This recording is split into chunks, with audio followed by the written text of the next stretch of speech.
Wasim Akram, he's got to be one of the greatest bowlers ever played the game. Show back to one of the fastest, other good bowlers in that. So where do we put Akram? I mean, have you got him at the top of the run? I have him and Curtly Ambrose as the two best bowlers I've faced. Ambrose got me out all the time. He got me out for fun.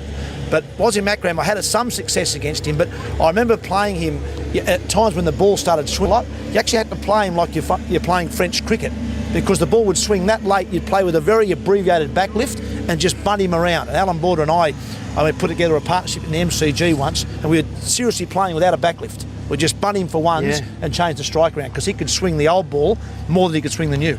Best bowler ever faced. Same thing. Short run up, Wasim Akram, short run up, got to the mark, and you had to be set even when you saw his back, because he was at the back of his mark and in on top of you. He didn't have a jump into his action. He just ran through the crease. As Mark Taylor said, you're playing a line, then the thing started to swing, and there were that many LBW shouts, and I was like, get out, outside the line.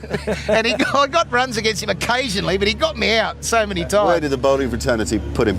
Oh, very high. To me, I agree with Tub. The two guys that in the era that we played was Ambrose and Akram. You know, Akram could do anything. Like Slat said, he was on to you before you knew it. He just powered through the crease.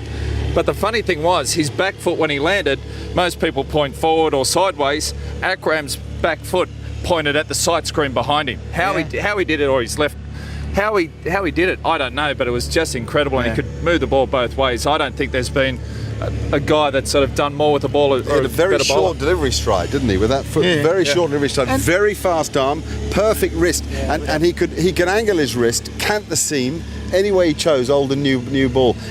Brilliant. And he could move this thumb underneath the seam to different positions too, to get a different release. I think the key as well was that the first ball was up to speed. Like a lot of bowlers, particularly Shoaib. Like Shoaib bowled a few of the fastest spells that we ever faced, but he took 2 overs to get into it, whereas Akram, first ball up to 145k, bang on target.